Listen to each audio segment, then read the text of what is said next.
और आठ दीर्घ है।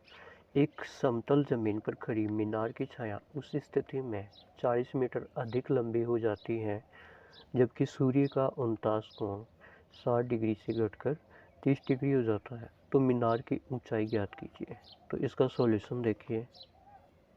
इसमें ये हमको पूछा है कि एक मीनार है, जमीन के ऊपर खड़ी हुई है, उसकी छाया 40 मीटर अधिक बढ़ जाती है जब उसका उनतास कोण 60 डिग्री से घट करके 30 डिग्री हो जाता है। तो पहले हम एक मीनार बनाएंगे जिसकी हाइट h होती है और उससे 60 डिग्री का एंगल बनाएंगे। इस दूरी का हमको पता नहीं, तो मान लिया ये दूरी x है।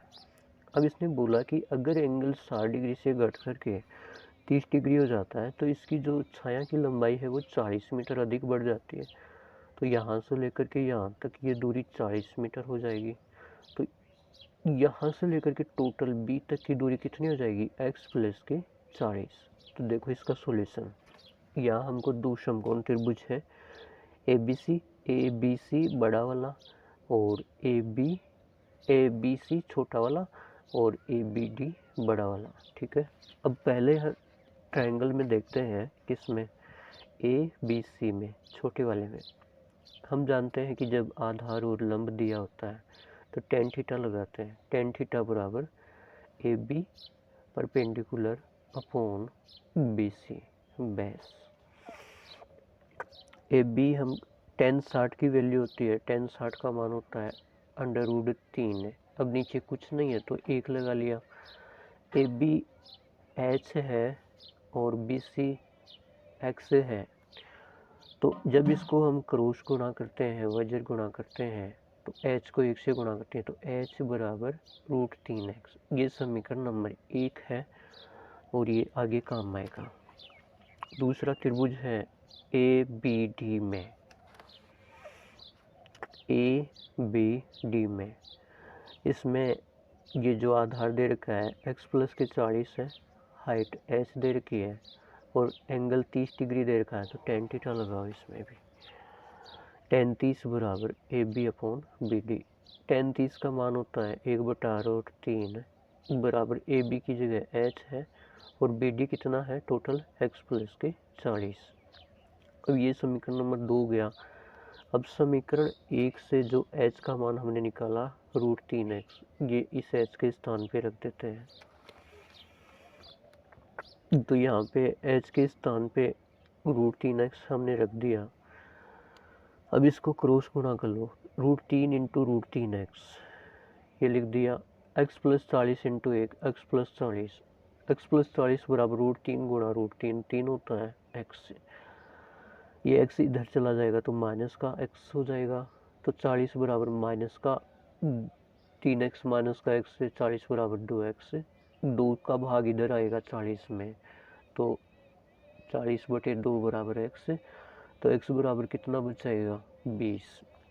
अब जो हमने समीकरण 1 निकाला था h बराबर √3 इंटू एक्स से, उसमें x का मान रखता हूँ। तो x का मान तो 20 आया है, तो 20 रखेंगे तो 20 गुणा √3 आ जाएगा। तो h बराबर 20 गुणा √3। मीनार की ऊंचाई कितनी है, 20 गुणा √3 मीटर है और यही अपना उत्तर है। अब अगला प्रश्न देखो। 9 नंबर प्रश्न है, 6 सेंटीमीटर भुजा के नाप वाले एक समबाहु त्रिभुज की रचना कीजिए और फिर एक अन्य त्रिभुज की रचना कीजिए जिसकी भुजाएं दिए हुए त्रिभुज की संगत भुजाओं की 2/3 गुनी हो। तो देखिए ये रचना वाला प्रश्न है और इंग्लिश वाले बच्चे इसको कंस्ट्रक्शन बोलते हैं। तो सबसे पहले हम क्या करेंगे कि एक लाइन ए बी खींच लेते हैं 6 सेंटीमीटर की। अब ए पॉइंट पे यहाँ पे प्रकार रख करके 6 सेंटीमीटर उसको खोल लेते हैं, फिर एक चाप काटते हैं इधर ऐसे। ठीक है, अब प्रकार को यहाँ रख करके 6 सेंटीमीटर का चाप ऐसे काटते हैं और ये दोनों सी बिंदु पे काटते हैं। अब ए को सी से मिला दो और बी को सी से मिला दो, तो ये समबाहु त्रिभुज बन गया जिसकी भुजाओं की लंबाई 6 सेंटीमीटर है। ये बन गया। ठीक है, अब एक त्रिभुज और बनाना है जिसकी भुजाएं इस दिए गए त्रिभुज की संगत भुजाओं के 2/3 बनी हो। तो इसके लिए हम साथ साथ में लिखते भी जाते हैं। नीचे न्यूनकोण बनाते हुए एक लाइन खींचते हैं, एक रेखा खींचते हैं AX, और उस पर बराबर बराबर दूरी के चाप काटते हैं A1, A2, A3। फिर A3 को जैसे मैं बोल रहा हूँ वैसा वैसा इधर लिखना भी है। A3 को B से मिला देते हैं। अब A3 B के समांतर एक रेखा A2 से खींचते हैं और वो AB को बिंदु B' पर काटती है। इसके बाद बिंदु B' से BC के समांतर, इस BC के समांतर एक रेखा खींचते हैं B' से, वो AC को बिंदु C' पर काटती है। तो जब इसको मिलाते हैं तो AB' C' ये हमारा दूसरा त्रिभुज बन गया और यही हमको बनाना था। तो अभिष्ट त्रिभुज हो जाएगा AB' C'। और इन्हीं बातों को लिख लेते हैं हम। 6 सेंटीमीटर लंबाई की एक रेखा AB खींचिए, बिंदु A से 6 सेंटीमीटर का चाप काटिए, बिंदु B से 6 सेंटीमीटर का एक चाप काटिए, कटान बिंदु C से AC और BC को मिलाइए, एक किरण AX खींचिए तथा AX पर बराबर बराबर दूरी के 3 चाप A1, A2, A3 काटिए, A3 को B से मिलाइए, A2 से BA3 के समांतर एक रेखा खींचें जो AB को बिंदु B' पर काटती है, B' से BC के समांतर एक रेखा खींचें जो AC को C' पर काटती है। तो अब इस त्रिभुज हो जाएगा AB' C', और यही हमको करना था। ठीक है, अब अगला प्रश्न देखिए 10 नंबर प्रश्न है कि 4 सेंटीमीटर त्रिज्या के एक वृत्त पर ऐसे 2 स्पर्श रेखाएं खींचिए जो एक दूसरे के समांतर। आप फुटी से नाप करके 4 सेंटीमीटर त्रिज्या का एक वृत्त खींच लें। ठीक है, ये 4 सेंटीमीटर त्रिज्या का एक वृत्त है और 2 स्पर्श रेखाएं खींचिए जो एक दूसरे के समांतर है। तो ये वृत्त है, इसको इधर मिलाते हैं तो ये पूरा व्यास हो जाता है। एक रेखा इधर खींच लो इस बिंदु पे और एक रेखा इस बिंदु पे खींच लो, तो ये क्या हो जाएंगी, एक दूसरे के समांतर हो जाएंगे। ये डायग्राम आपको बनाना है। अब अगला प्रश्न देखिए 11 नंबर। यदि दो समरूप त्रिभुज के क्षेत्रफल बराबर हो तो सिद्ध कीजिए कि वे त्रिभुज सर्वांगसम होते हैं। If the area of the two similar triangles are equal, prove that they are congruent. तो इंग्लिश मीडियम और हिंदी वाले दोनों बच्चे देख सकते हैं, क्योंकि तरीका तो सोल्व करने का, सिद्ध करने का, प्रूफ करने का एक ही होता है। दो समरूप त्रिभुज के क्षेत्रफल बराबर हैं तो सिद्ध कीजिए कि वे त्रिभुज सर्वांगसम है, कॉन्ग्रुएंट है। तो इसका सॉल्यूशन देखिए। हमें मान लिया कि दो त्रिभुज हैं ABC और DEF, और इनको सिद्ध करना है ABC कॉन्ग्रुएंट DEF। तो प्रश्न में हमको दे रखा है कि त्रिभुज ABC समरूप है त्रिभुज DEF के। इंग्लिश में बोलते हैं त्रिभुज ABC सिमिलर है त्रिभुज ट्रायंगल DEF के। तो हम जो समरूप त्रिभुज होते हैं उनके अंदर एक नियम जानते हैं कि ABC त्रिभुज का एरिया अपॉन DEF के एरिया का जो अनुपात होता है वो इनकी भुजाओं के वर्ग के अनुपात के बराबर होता है, BC square upon EF square. और प्रश्न में ये भी दे रखा है कि ABC का एरिया और DEF का एरिया क्षेत्रफल दोनों बराबर है। तो बराबर है तो ये इससे कट जाएगा तो यहाँ पे 1 बचेगा, तो BC स्क्वायर अपॉन EF का ही स्क्वायर बराबर 1 आएगा। अब इसको क्रॉस गुणा करते हैं तो EF स्क्वायर 1 के साथ गुणा होगा तो BC स्क्वायर बराबर EF स्क्वायर, दोनों तरफ स्क्वायर है तो हट जाएगा, BC बराबर EF। एक बात, BC बराबर EF है, ये BC है और ये EF है। दूसरा हम ये देखते हैं कि ये ABC और DEF समरूप त्रिभुज है तो एंगल B और एंगल C बराबर होगा, एंगल C और एंगल F बराबर होगा।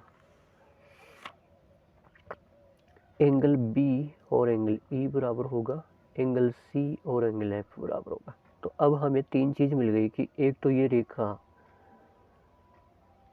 दोनों में बराबर लंबाई की है और इस पर बनने वाला एंगल भी आपस में क्या है, बराबर है, क्योंकि ये दोनों त्रिभुज समरूप है इसलिए। तो लिख देंगे कि एक दो तीन बातें ये बराबर है, तो ए बी सी समरूप है, कॉन्ग्रुएंट है ट्रायंगल डी ई एफ के। और कौन से नियम से, ए एस ए सर्वांग समता नियम से।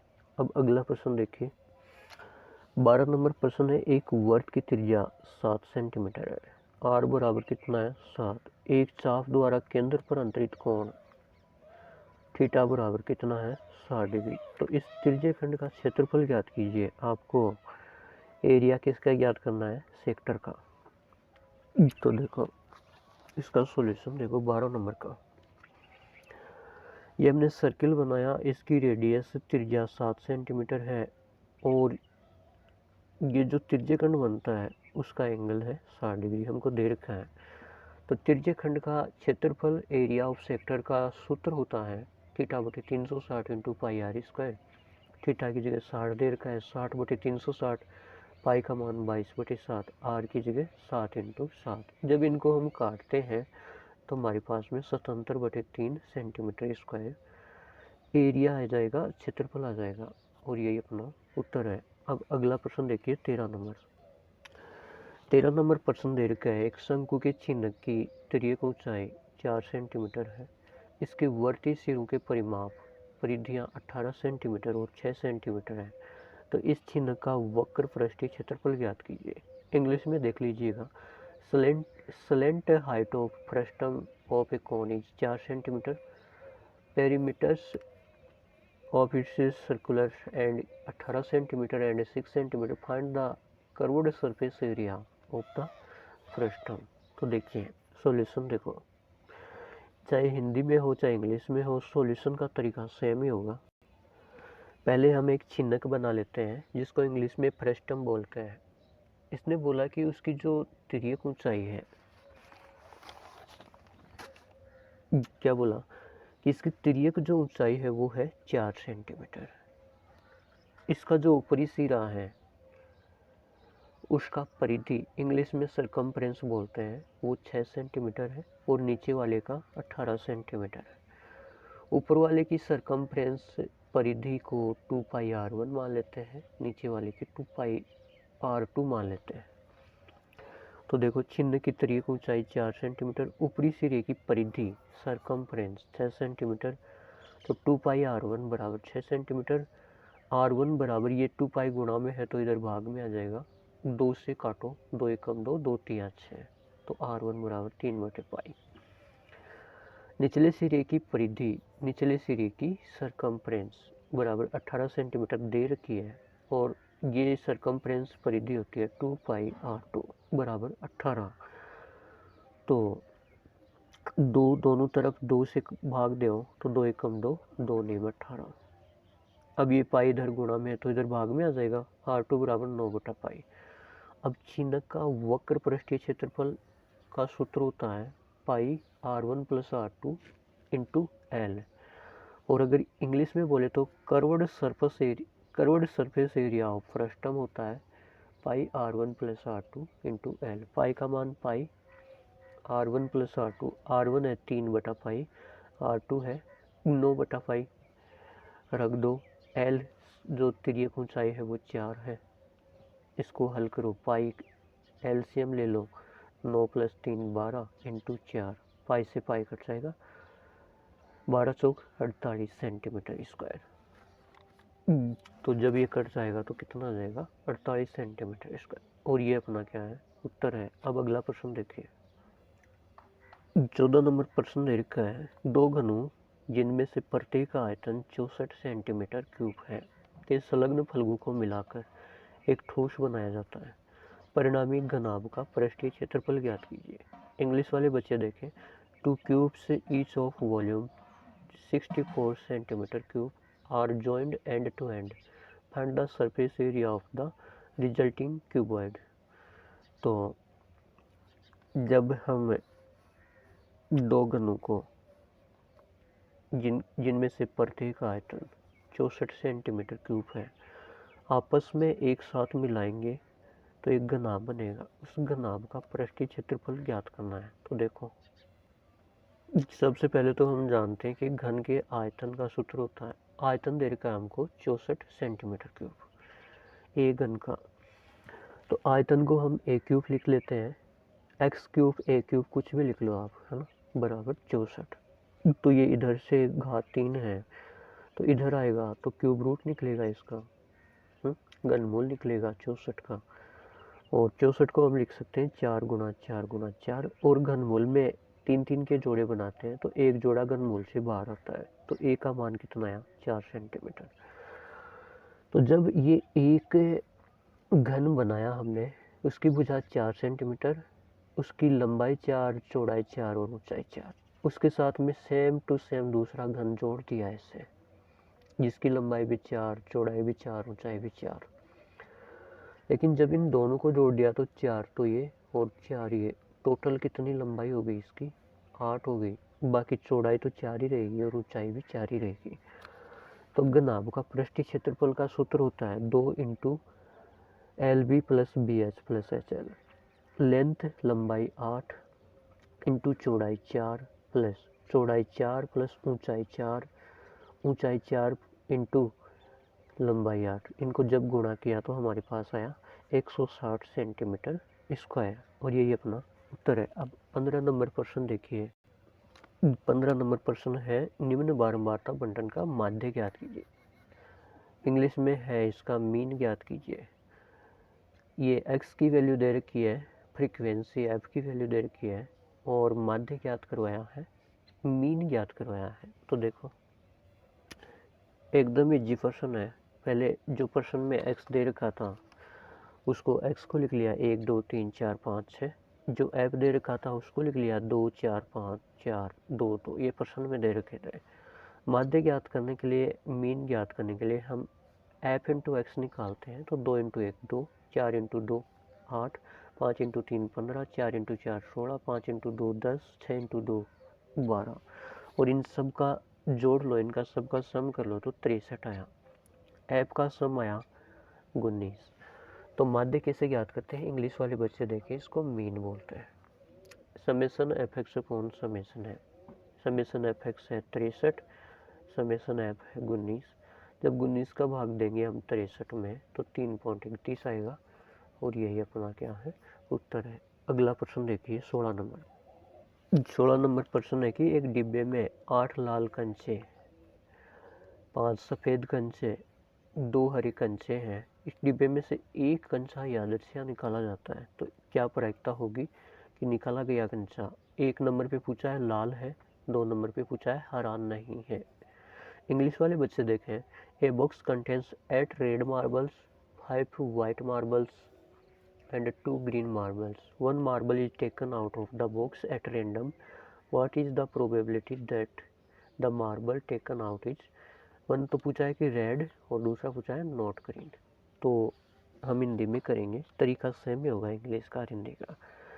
एक डिब्बे में 8 लाल कंचे, 5 सफ़ेद कंचे, 2 हरे कंचे, तो हमको एक कंचा यादृच्छिक निकालते हैं, तो लाल होगा वो, ये इसकी क्या प्रायिकता होगी, और वो हरा नहीं होगा, इस बात की क्या प्रायिकता होगी, दोनों के उत्तर देने हैं। तो देखो, लाल कंचे दे रखे हैं 8, सफ़ेद है 5, हरे हैं 2, इसको इंग्लिश में बोलो तो रेड 8, वाइट 5 और ग्रीन 2, और टोटल यानी कुल कंचे हैं 15।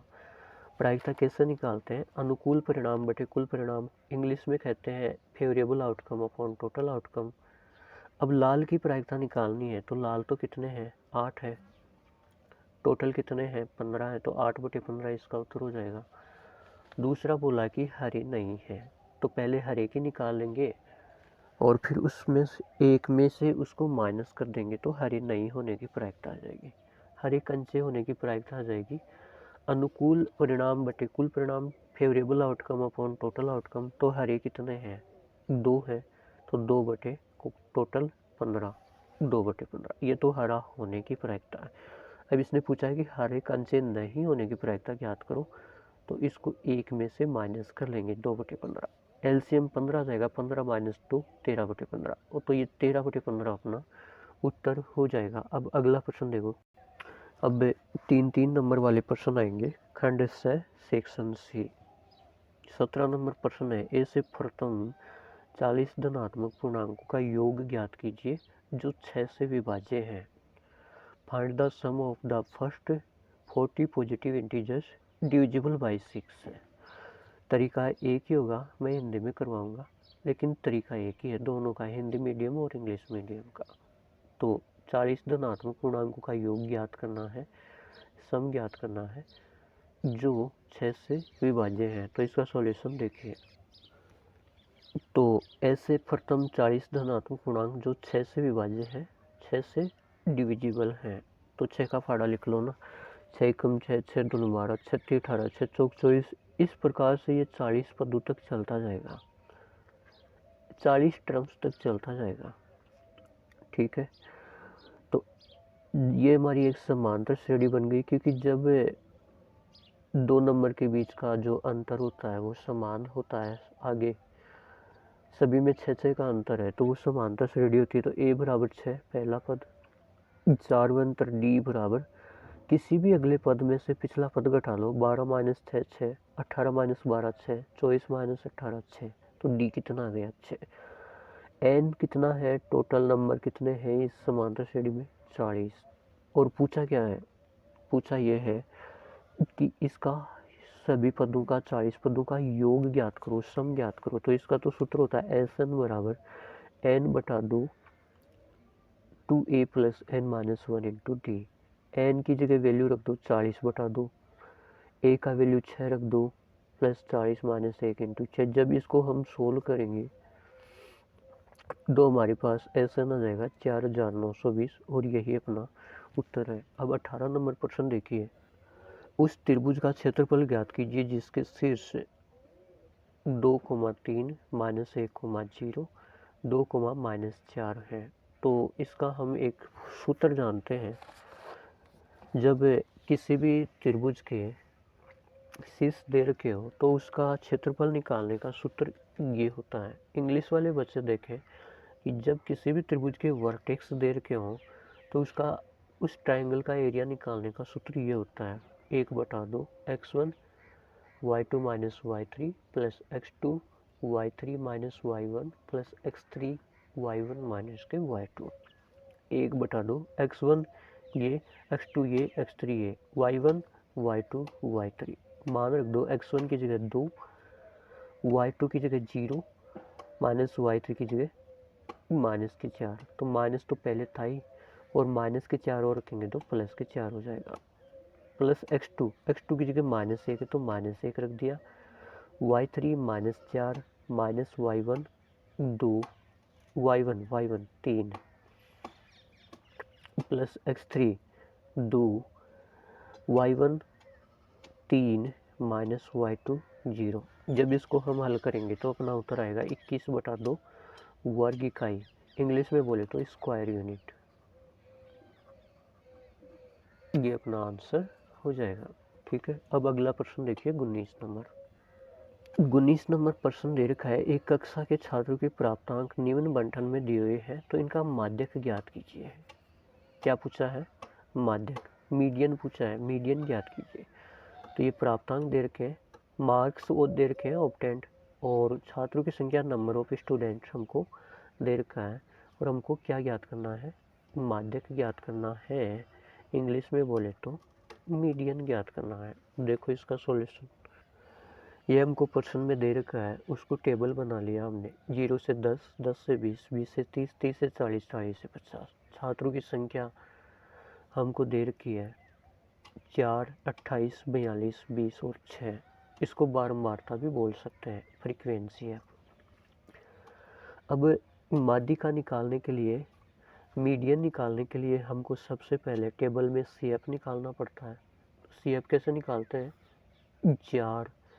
4 प्लस 28 32, 32 प्लस 42 74, 74 प्लस 20 94, 94 प्लस 6 सो ऐसा निकालते हैं। तो टोटल फ्रीक्वेंसी का सम कितना है 100, प्रेक्षणों की संख्या टोटल कितनी है 100, इसको हम n बोलते हैं। अब माध्यक मीडियन निकालने का सूत्र होता है L plus n/2 minus C F upon F into H. अब सबसे पहले तो हम क्या देखेंगे कि n/2 निकालते हैं, तो n तो 100 है, कुल प्रेक्षणों की संख्या तो टोटल तो 100 बटा 2 50 है। अब देखते हैं सी एफ के अंदर या तो कोई 50 के बराबर मिल जाए या 50 से बड़ा मिल जाए, वो वर्ग हमको लेना है। तो 50 तो है नहीं, तो 50 से बड़ा 76 है, तो 76 वाली ये जो लाइन है, ये रो है, ये हम ले लेंगे। ठीक है। अब L क्या होता है, जो भी वर्ग दे रखा है उसमें जो छोटा होता है वो L होता है 20। CF क्या लेंगे, इससे जो ऊपर वाला होता है ना CF, वो लेते हैं 32। CF कितना लेंगे 32। F कितना लेते हैं, जो भी माध्यक वर्ग है उसकी जो बारंबारता फ्रिक्वेंसी वो लेते हैं 42। H कितना लेते हैं, 20 और 30 में कितने का अंतर है 10 का, तो 10, तो यहाँ पे रख दो सूत्र में ये मान L 20 प्लस n बटा 2 50 माइनस सी एफ 32 बटे एफ 42 इंटू H 10। वैल्यू रख के जब हम इसको हल करेंगे तो हमारे पास उत्तर आएगा 24.28। अब अगला प्रश्न देखिए 20 नंबर। 20 नंबर प्रश्न दे रखा है कि केंद्र O वाले वृत्त पर बाह्य बिंदु T से दो स्पर्श रेखाएं TP और TQ खींची गई हैं, तो सिद्ध कीजिए कि कोण PTQ बराबर 2 इंटू कोण OPQ होगा। इंग्लिश में देखो, two tangents TP and TQ are drawn to a circle with centre O from an external point T, then prove that angle PTQ equal to 2 angle OPQ। ये हमको सिद्ध करना है, तो हम हिंदी में करेंगे, लेकिन तरीका हिंदी इंग्लिश का सेम ही होगा। तो देखिए, सबसे पहले प्रश्न में हमको बोला गया है कि एक वृत्त है जिसका केंद्र O है, सेंटर O है, तो बना लिया। उसके बाहर एक पॉइंट है T, बना लिया। उस पॉइंट से इस वृत्त के ऊपर दो स्पर्श रेखाएं, दो टेंजेंट खींचनी है, तो खींच लिया। एक है P, एक है Q। ये जो एंगल है ये थीटा है, ये कोण कितना है थीटा है। अब हमसे पूछा है कि कोण PTQ बराबर 2 कोण OPQ होता है, इस बात को सिद्ध करो। तो देखो PTQ, देखो अब हम क्या करते हैं कि एक दो बात बता देता हूँ पहले आपको। हम ये जानते हैं कि जो त्रिज्या होती है, रेडियस होती है, वो स्पर्श रेखा टेंजेंट के साथ में 90 डिग्री का कोण बनाती है। ये पूरा कोण कितना होता है 90 डिग्री का होता है। और हमको इतना सा एंगल पूछा है कि ये एंगल आप निकालो। ठीक है, तो अब हम इस P को सीधा Q से मिला देते हैं, तो हमारे पास एक त्रिभुज बनता है TPQ ये, और इसमें दोनों ही ये स्पर्श रेखाएं हैं, दोनों ही टेंजेंट हैं, तो इनकी लंबाई बराबर है। तो दो भुजा जब बराबर होती हैं एक त्रिभुज में, तो उसको समद्विबाहु त्रिभुज कहते हैं, आइसोस्केलस ट्रायंगल कहते हैं। और हम जानते हैं कि एक त्रिभुज के तीनों कोणों का योग 180 डिग्री होता है। तो ये P plus Q plus T है, तो T को हमने थीटा मान रखा था, तो इस T को उधर ले जाएंगे तो ये 180 माइनस थीटा हो जाएगा। ठीक है, अब P प्लस Q बराबर 180 माइनस थीटा। ठीक है ना, देखो अब 180 माइनस थीटा, P और Q एंगल बराबर है, Q बराबर है भाई, P और Q बराबर है, क्योंकि दोनों जो भुजा थी वो बराबर है PT और QT। ये समद्विबाहु त्रिभुज है, आइसोस्केलस ट्रायंगल है, तो ये एंगल P प्लस P बराबर 180 माइनस थीटा, तो 2P बराबर 180 माइनस थीटा, 2 का भाग दे दो, P बराबर 90 माइनस थीटा बाई 2, P भी 90 माइनस थीटा बाई 2 और P भी 90 माइनस थीटा बाई 2। अब हम जानते हैं कि जो स्पर्श रेखा है, टेंजेंट लाइन है, वो त्रिज्या के साथ, रेडियस के साथ 90 डिग्री का कोण बनाती है। तो ये एंगल ओ पी टी 90 हो जाएगा, ये एंगल भी ओ क्यू टी ये भी 90 है, तो लिख दिया इन दोनों को, ओ पी टी बराबर 90। अब ये एंगल निकालना है ओ पी क्यू, कौन सा, ये एंगल ओ पी क्यू, ये एंगल निकालना है। तो ये एंगल निकालने के लिए हम क्या करेंगे, ये पूरा 90 है ना, उसमें से इस एंगल को, उसमें से ये जो एंगल है ना, समद्विबाहु त्रिभुज वाला एंगल टी पी क्यू वाला, ये माइनस कर देंगे। ये जो पूरा इस त्रिज्या के साथ में स्पर्श रेखा 90 डिग्री बना रही है, उसमें से इस त्रिभुज वाला एंगल माइनस कर देंगे, तो ये एंगल हमारे पास में बच जाएगा। ठीक है, तो देखो ओ पी क्यू बराबर हो जाएगा O P T minus T P Q. तो ये त्रिज्या के साथ स्पर्श रेखा का एंगल तो 90 डिग्री था, ठीक है, और ये P और Q हमने निकाला ही है 90 माइनस थीटा बाई 2। जब इस माइनस को अंदर गुणा करेंगे तो 90 माइनस 90 प्लस थीटा बाई 2, तो ओ पी क्यू बराबर थीटा बाई 2, ये दो इधर गुणा हो जाएगा, 2 गुणा ओ पी क्यू बराबर थीटा, और थीटा हमने किस कौन से एंगल को माना था, इसको माना था पी टी क्यू को, तो लिख लो यहाँ पे 2 इंटू ओ पी क्यू बराबर कोण पी टी क्यू, और यही हमको सिद्ध करवाया था और हमने सिद्ध कर दिया, ये अपना उत्तर है। अब अगला प्रश्न देखिए। अब हम जो खंड द है, सेक्शन डी है, उसके बारे में बात करेंगे। 21 नंबर क्वेश्चन देखिए, निम्न रेखिक समीकरण युग्म को आलेखीय